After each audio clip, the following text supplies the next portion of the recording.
Se você quiser abrir comigo, o texto de hoje está lá em João, Evangelho de João. Evangelho de Jesus Cristo segundo João, capítulo 4, do 6 em diante. Texto muito conhecido. E quando a gente prega em clássicos, é sempre um desafio. Porque já foi falado muito sobre esse texto. Mas Deus coloca sempre algo novo em nosso coração, amém? O título da mensagem é Chame Teu Marido, para a mídia. Em referência ao que Jesus fala com a samaritana, chame teu marido. João 4, do 6 em diante. Diz assim a palavra. Havia ali o poço de Jacó. Jesus, cansado da viagem, sentou-se à beira do poço. Isso se deu por volta do meio-dia. Nisso veio uma mulher samaritana tirar água. Disse-lhe Jesus, dê-me um pouco de água. Os seus discípulos tinham ido à cidade comprar comida. A mulher samaritana lhe perguntou, como sendo o Senhor um judeu, pede a mim, uma samaritana, água para beber? Isso aconteceu porque os judeus não se dão bem com os samaritanos. Jesus lhe respondeu, se você conhecesse o dom de Deus e quem lhe está pedindo água, você lhe teria pedido e ele lhe teria dado água viva. Disse a mulher, o Senhor não tem com que tirar a água e o poço é fundo. Onde pode conseguir essa água viva? Por um acaso o Senhor é maior que o nosso pai Jacó, que nos deu o poço, do qual ele mesmo bebeu, bem como seus filhos, seu gado? Jesus respondeu, quem beber desta água terá sede outra vez, mas quem beber da água que eu lhe der, nunca mais terá sede. Ao contrário, a água que eu lhe der se tornará nele uma fonte de água a jorrar para a vida eterna. A mulher lhe disse, Senhor, me dê dessa água, para que eu não tenha mais sede e não precise mais voltar nesse poço para tirar água novamente. Ele lhe disse, vá e chame o seu marido e volte. Não tenho marido, respondeu ela.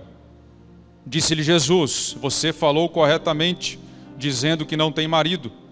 O fato é que você já teve 5, e o homem com quem agora você vive não é seu marido. O que você acabou de dizer é verdade. Disse a mulher, Senhor, eu vejo que és profeta. Nossos antepassados adoraram nesse monte, mas vocês, judeus, dizem que Jerusalém é o lugar onde se deve adorar. Jesus declarou, creia em mim, mulher, está próxima a hora em que vocês não adorarão o Pai nem neste monte e nem em Jerusalém. Vocês, samaritanos, adoram o que não conhecem. Nós adoramos o que conhecemos, pois a salvação vem dos judeus. No entanto, está chegando a hora, e de fato ela já chegou, em que os verdadeiros adoradores adorarão o Pai em espírito e em verdade. São estes os adoradores que o Pai procura. Deus é espírito e é necessário que os seus adoradores o adorem em espírito e em verdade. Disse a mulher, eu sei que o Messias, chamado Cristo, está para vir. Quando ele vier, explicará tudo para nós. Então Jesus declarou, eu sou o Messias, eu que estou falando com você. Naquele momento seus discípulos voltaram e ficaram surpresos ao encontrá-lo conversando com uma mulher. Todavia ninguém questionou, ou porque está conversando com ela, ou o que quer saber. Então, deixando o seu cântaro, a mulher voltou à cidade e disse ao seu povo, venham ver um homem que me disse tudo o que tenho feito e praticado. Será que ele não é o Cristo? Então saíram da cidade e foram para onde ele estava. Até aqui. Texto maravilhoso. Um texto que nos mostra que Jesus, ele convida a todos para segui-lo. Você percebe que Jesus revela que ele é o Cristo a uma samaritana, em primeiro lugar, não ao seu povo. Ele convida a todos. Não importa a raça, a condição e a situação. Todos são convidados a seguir o Mestre. Só que o Mestre, ele nos adverte e nos manda fazer uma conta, um cálculo inicial antes de segui-lo. Jesus convida a todos e ao mesmo tempo é honesto com quem quer segui-lo. Ele diz, olha, é preciso fazer uma conta antes de tomar essa decisão por me seguir ou não. Ele usa inclusive aquela figura de linguagem do construtor que quando vai iniciar uma obra precisa fazer o cálculo para ver se a obra não vai parar no meio e ele ser envergonhado com isso. Essa é a figura que Jesus usa. E entre outras coisas que Jesus nos manda calcular antes de segui-lo, porque seguir Jesus não é brincadeira, seguir Jesus verdadeiramente não vai fazer você receber nenhum tipo de honra, ao contrário, vai fazer você ser odiado, porque ser amigo de Deus é ser inimigo do mundo. Entre outras coisas que você precisa calcular antes de tomar essa decisão de seguir a Jesus, é conhecer exatamente até onde Deus pretende ir em seu interior. Até onde Deus pretende moldar as nossas convicções e as nossas vontades.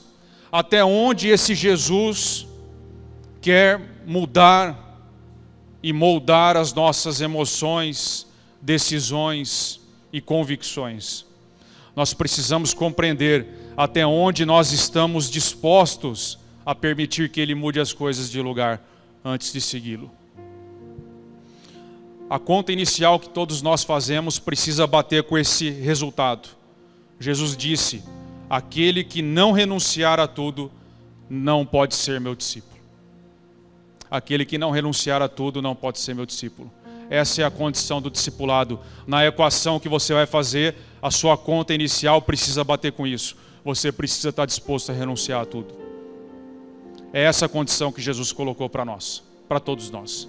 Aquele que não renunciar a tudo, todas as suas convicções, vontades, emoções, não pode ser meu discípulo. E não tem como a gente recorrer disso. Não tem como a gente argumentar contra isso. Porque o discipulado, quem propõe é Ele. As condições são dele. Nós não temos o direito de mudar.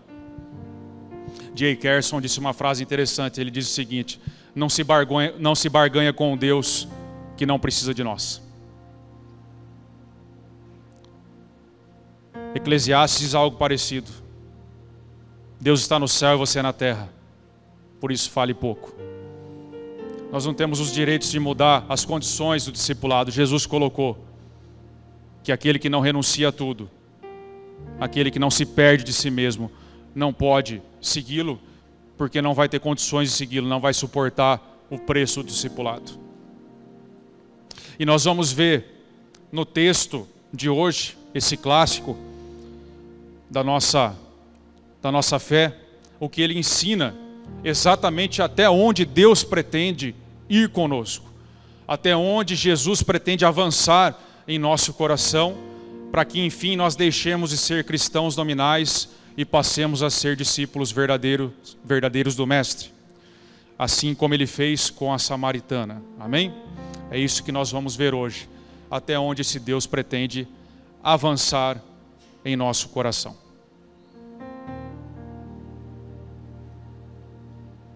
Jesus está ali atravessando um território não muito amigável, Samaria. Geralmente os judeus se desviavam desse local para chegar ao seu destino. Para se deslocar da Galileia para a Judéia, eles geralmente se desviavam de Samaria. Os judeus e samaritanos não se davam bem, não era só uma questão racial, era uma questão teológica. Os samaritanos, em algum momento, eles romperam com a teologia judaica. Eles criaram um Pentateuco, uma lei à parte, dizendo que o local certo de adoração era em Samaria, no Monte Gerizim. Eles criaram uma lei à parte da lei de Moisés, e os judeus abominaram isso e romperam definitivamente. E também havia uma questão racial, porque Samaria, o reino do norte, caiu primeiro que o reino do sul, no exílio assírio. E quando o reino do norte cai primeiro no exílio assírio, os assírios começam a casar-se também e misturar-se a raça com os judeus. Então, os judeus do sul consideravam os samaritanos uma raça misturada, não era uma raça pura. Então havia ali problemas raciais, problemas teológicos de toda a ordem, e eles não, de fato, não se davam bem.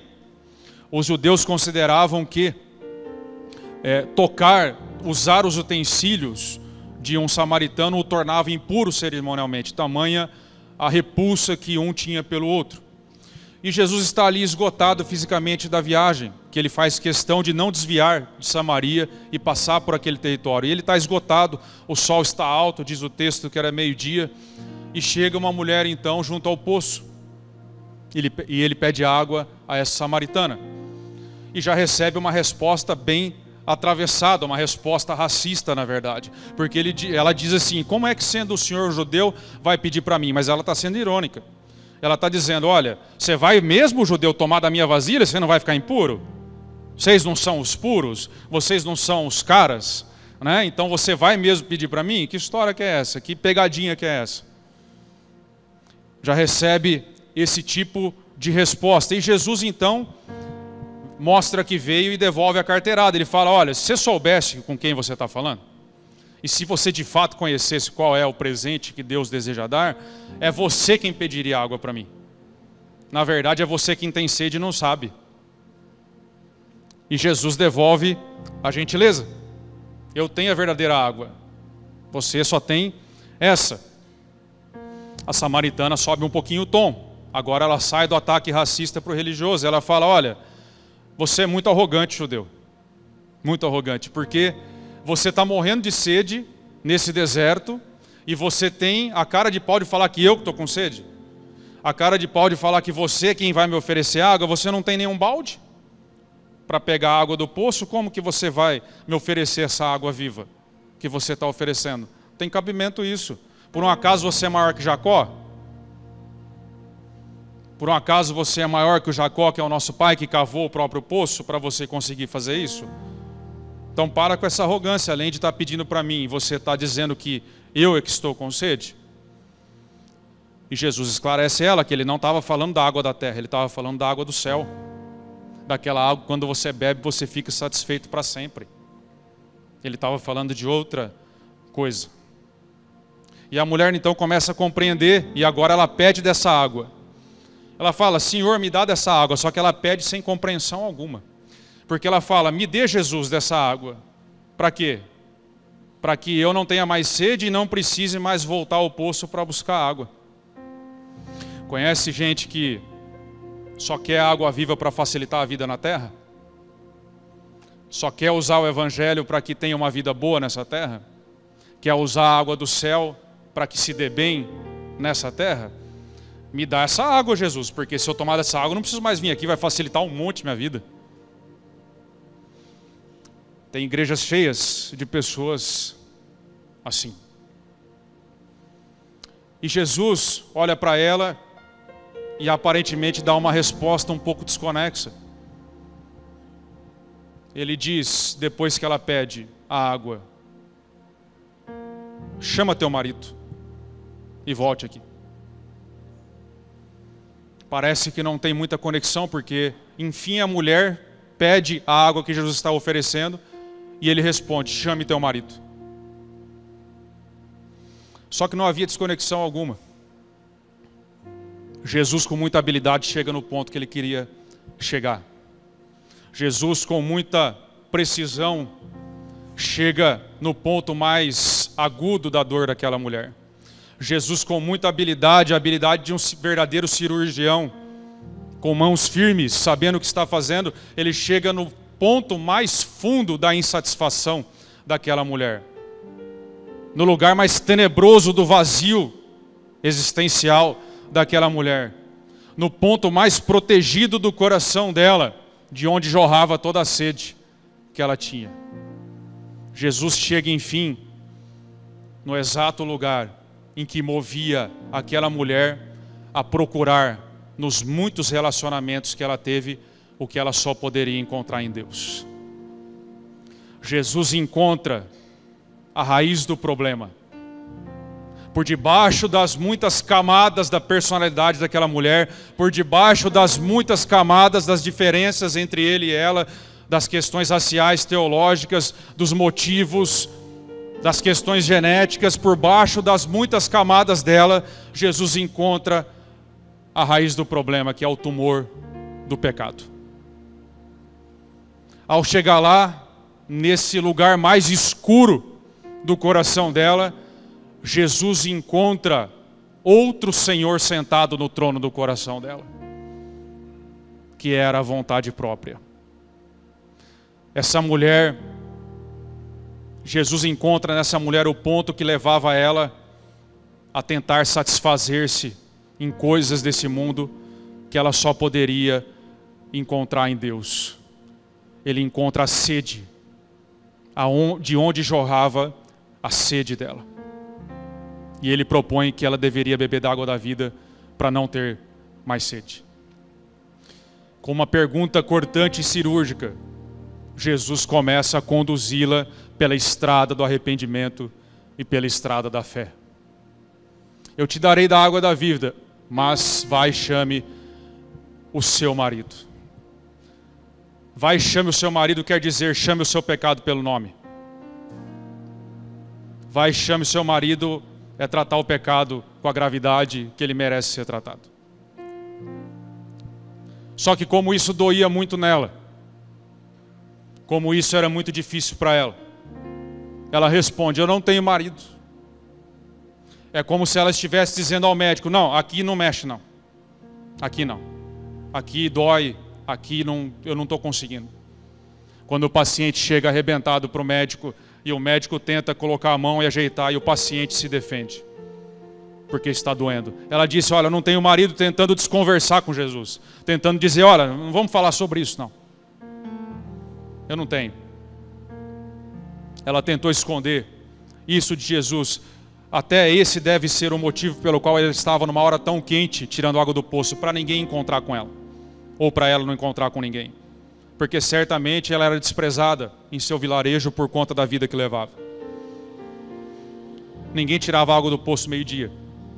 Mas ela estava lá.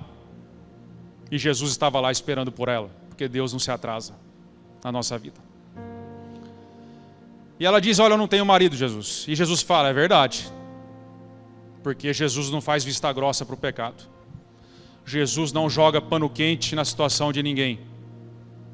Ele diz: olha, realmente você não tem marido. Esse homem, o fato é, Jesus diz, que você já teve 5. E esse relacionamento que você tem hoje não pode ser considerado um casamento. Ele não é seu marido. Tem relacionamento que Deus não reconhece. E ponto. E ele diz: olha, ele não é seu marido. Jesus condena a relação ilícita que ela mantinha. E certamente a fere. Porque é impossível que o cirurgião remova um tumor sem que fira o paciente antes. Não tem como fazer uma cirurgia se você não ferir antes. Você fere para curar. E agora que Jesus revela o pecado a essa mulher, pela primeira vez em sua vida, ela consegue enxergar o quão escuro era o coração dela. Porque ela já estava no 6º relacionamento. E provavelmente passaria para o 7º, para o 8º, porque a sede não ia terminar nunca. Se ela não tivesse encontrado Jesus e se Jesus não a tivesse ferido com a verdade. Realmente você não tem marido. E agora que Jesus a fere, a conversa começa a melhorar um pouquinho. Agora ela fala: olha, eu vejo que és profeta. Ainda não reconhecia como filho de Deus, mas pelo menos melhorou um pouco.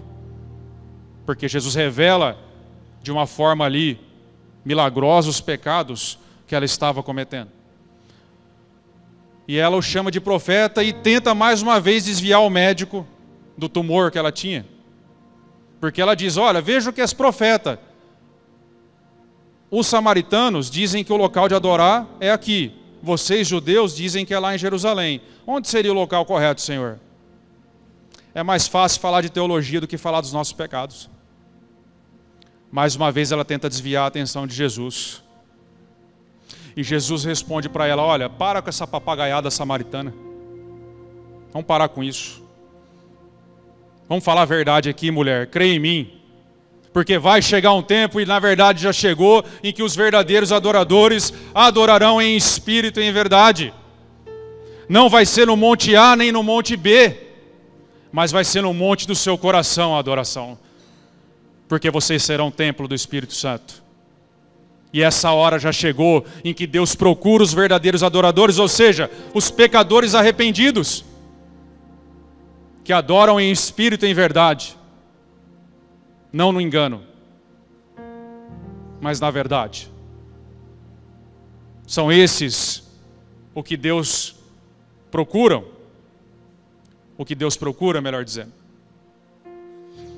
Essa mulher então compreende que ele é o Messias, recebe a Jesus, se arrepende, e agora ela entra na cidade confessando os seus pecados, os mesmos pecados que antes ela fazia questão de esconder, os pecados que fazia com que ela fosse meio-dia ao poço para não encontrar com ninguém, mas agora ela entra gritando na cidade: olha, encontrei um homem que tem dito tudo o que eu tenho feito, todos os pecados que eu tenho cometido, que vocês sabem muito bem, que todos sabem muito bem. Por um acaso não seria ele o Cristo? Pergunta retórica. Sim, ela está dizendo, é o Cristo, eu encontrei o Cristo, eu encontrei Jesus, eu encontrei o Messias, aquele o qual nós esperávamos. E com esse testemunho ela convence a muitos outros da fé em Jesus. Por meio do seu arrependimento e por meio da sua fé, ela convence a outros. E a vida dessa mulher muda completamente. Certamente ela não passou para o 7º relacionamento, porque a sede dela foi matada na raiz. A sede dela foi saciada pela única água capaz de nos saciar. A única água que é capaz de fazer com que nós não tenhamos mais sede do pecado, que é Jesus, a água viva. A pregação de Jesus, amados, sempre foi: arrependa-se e creia no Evangelho, porque arrependimento e fé são faces da mesma moeda da salvação. O arrependimento verdadeiro, ele conduz a Deus. Ele não conduz ao pecado novamente, ele não leva você de volta ao poço para ter mais sede de novo. A verdadeira água te conduz a Deus, caso contrário não é arrependimento. A fé verdadeira, por outro lado, produz o arrependimento, produz mudança, caso contrário essa fé é morta. Dizer que recebeu da graça, bebeu da água viva e continuar no 7º, 8º, 9º relacionamento, quer dizer que você não chamou seu marido pelo nome. Não é graça. Quando se bebe da água da vida verdadeiramente, não se tem mais sede do pecado, apesar de ainda sermos pecadores. Mas não se tem mais sede do pecado. Perceba um detalhe comigo no texto, importante. Alguma fé aquela mulher tinha. Porque ela diz, olha, quando o Cristo aparecer, quando o Messias aparecer, ele vai nos explicar tudo. Ela esperava Jesus, ela esperava o Messias ser revelado. Ela não era uma pessoa alheia à fé. Ela tinha alguma fé. Só que ela não tinha arrependimento. Ela só tinha um lado da moeda da salvação. Ela esperava o Messias, mas o esperava já no 6º relacionamento, quebrando a lei de Deus. Ela não tinha arrependimento.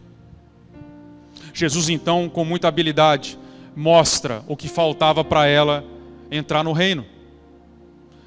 Convida que ela, por meio da fé, reconheça o seu pecado.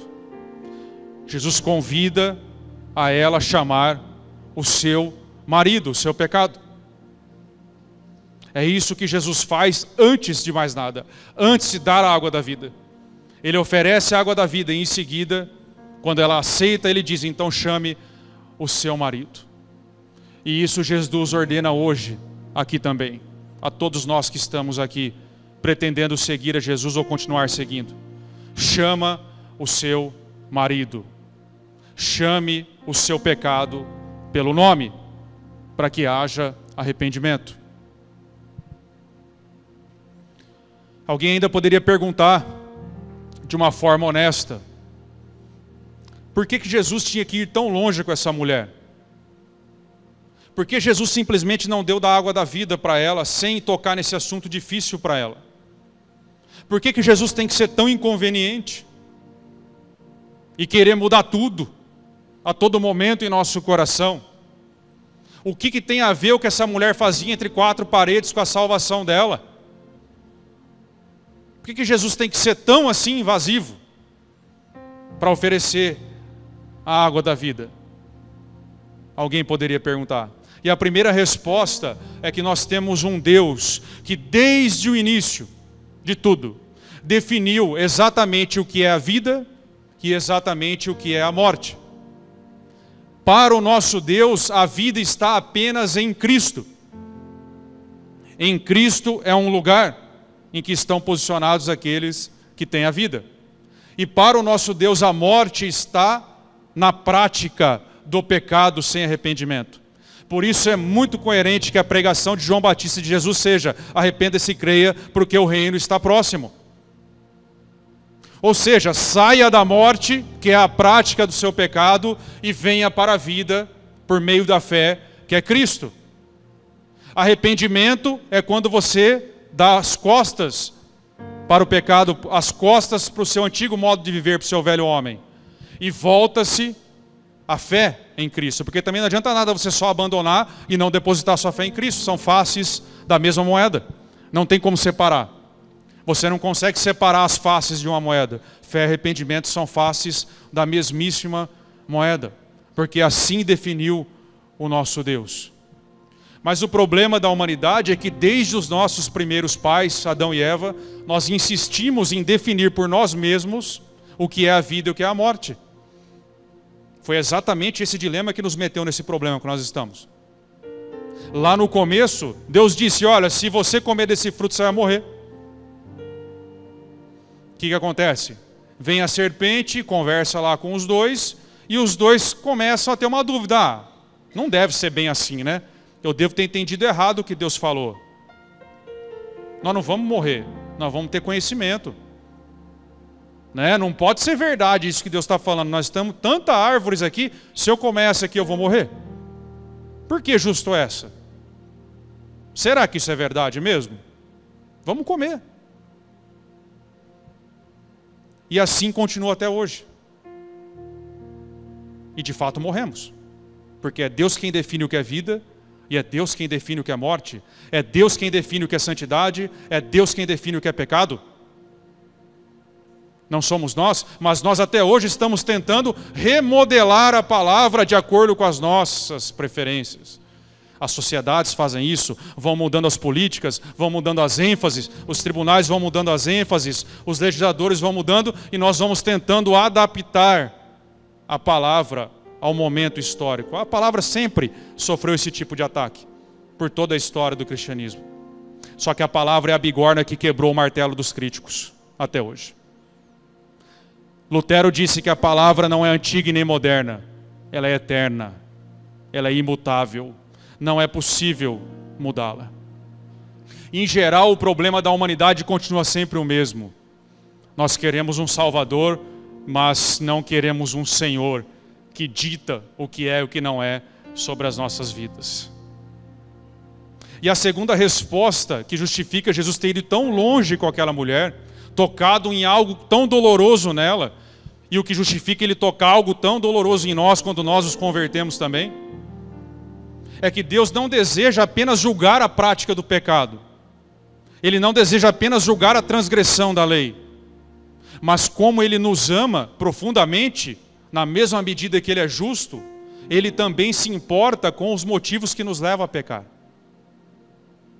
Por isso Ele foi tão longe. Ele sabia que era difícil para ela, que aquilo a escravizava, e Ele desejava libertá-la. Por isso Jesus tocou fundo. A forma como Jesus aborda essa mulher deixa transparecer que para Jesus uma coisa é o pecado em si, outra coisa distinta é o porquê pecamos. O pecado em si pede confronto, como Jesus fez, e arrependimento. Os motivos que nos levam a pecar pedem misericórdia, pede compreensão, paciência. Jesus mostra a sede que ela tinha, que nem ela conseguia perceber. Como já dissemos, essa mulher tentava saciar esse buraco, preencher esse buraco, esse vazio que ela tinha nos relacionamentos. Muitos outros de nós fazem isso com outras coisas, nas drogas, em outras questões, em outros vícios. Nós sempre estamos tentando matar a nossa sede, é natural do ser humano. É um movimento natural matar a sede. Quando você tem sede, você quer beber água. Quando o seu coração pede algo, não consegue descansar, você vai procurar preencher. E Jesus está ensinando nesse texto maravilhoso, que fala muito mais de Jesus do que da mulher, que Ele é a água da vida, que é só nele que nós vamos conseguir descansar e saciar o nosso coração. E é incrível o que Jesus faz, porque Ele diz, olha, se você beber dessa água, vai gerar uma fonte no seu coração. No lugar desse poço de sede, vai jorrar água para a vida eterna. No lugar desse deserto, desse poço seco, que é o seu coração, vai brotar água que vai jorrar para a vida eterna. E você não vai mais precisar viver no seu pecado. Você não vai mais ter sede dele. Em todos nós há uma sede, amados. Todos nós. Todos nós há uma sede que Jesus precisou tocar. Todos nós que já nos convertemos, que fomos convertidos, e aqueles que estão aqui que ainda estão tomando uma decisão, há uma sede em todos nós que só pode ser satisfeita em Deus. Nós precisamos entender aqui um ponto muito importante. Salvação não é algo do tipo, faça isso para ter aquilo. Jesus não estava pedindo para aquela samaritana, olha, seja boazinha, faça o que eu quero para você entrar no reino. Não é uma troca. Salvação não é troca, não é conquista pessoal. Salvação é perdão imerecido. E ao mesmo tempo é a cura do velho homem, é a cura da nossa sede, para que surja um novo homem curado. Isso é salvação. Por isso é um presente tão grande, porque não é apenas um perdão externo, é uma cura que acontece no nosso interior quando nós de fato bebemos dessa água da vida.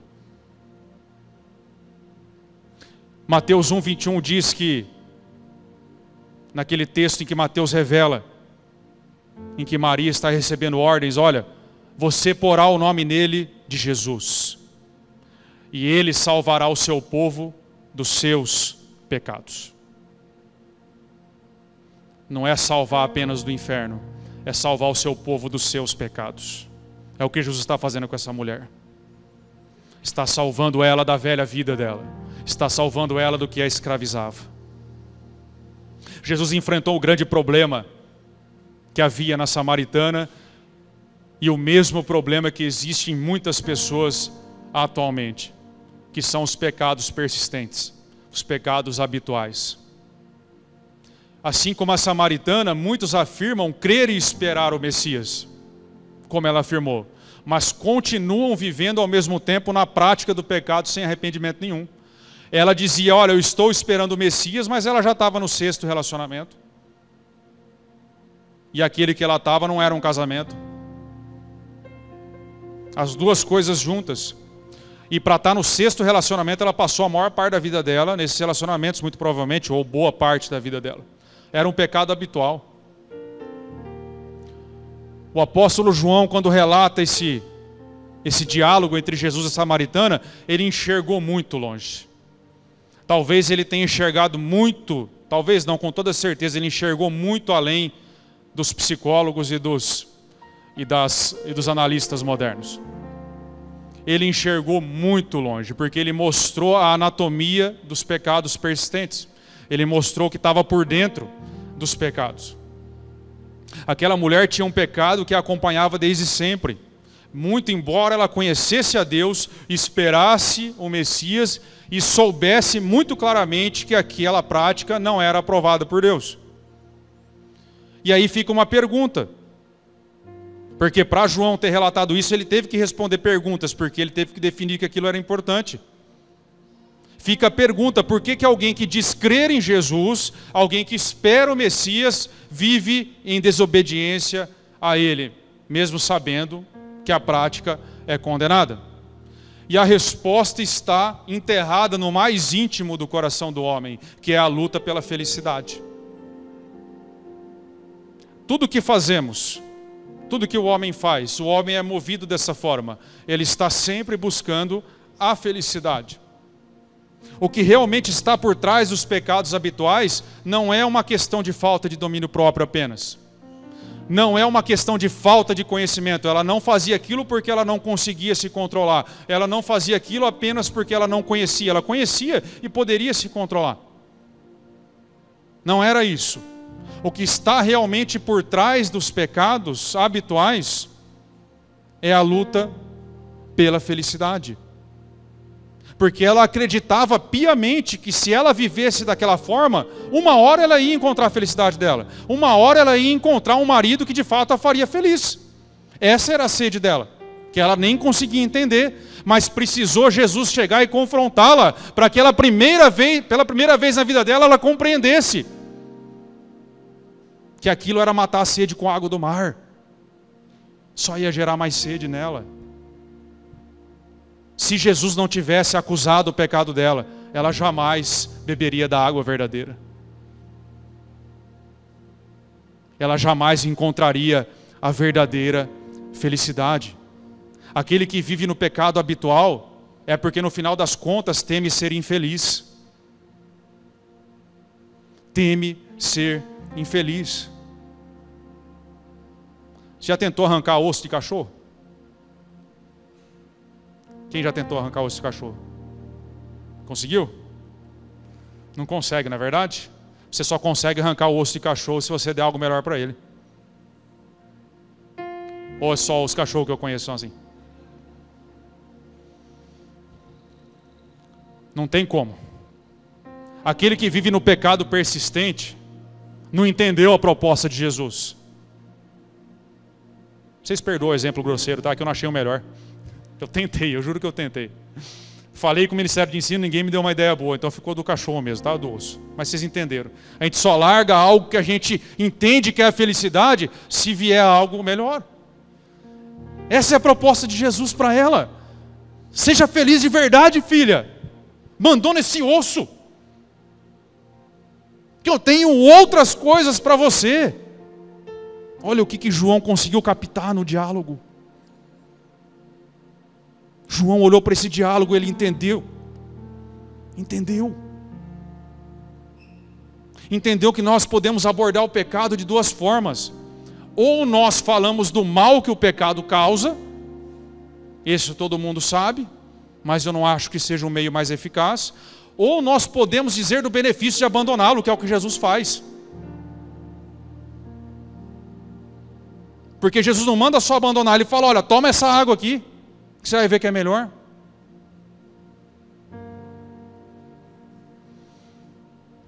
O problema de muitos que vivem na prática constante do pecado e não abandonam, muito embora dizem crer em Jesus,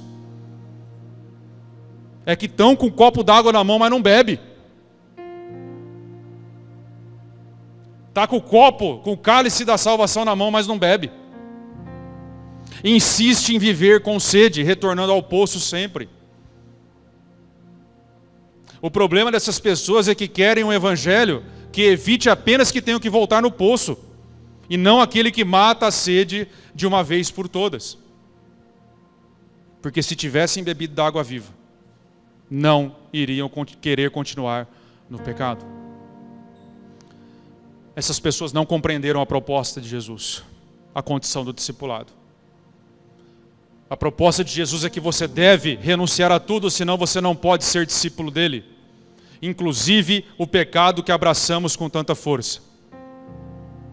E Jesus promete que no momento em que você abandonar o pecado, que você soltar o osso e abraçar o mandamento, você encontrará exatamente a felicidade que você procurava quando você pecava.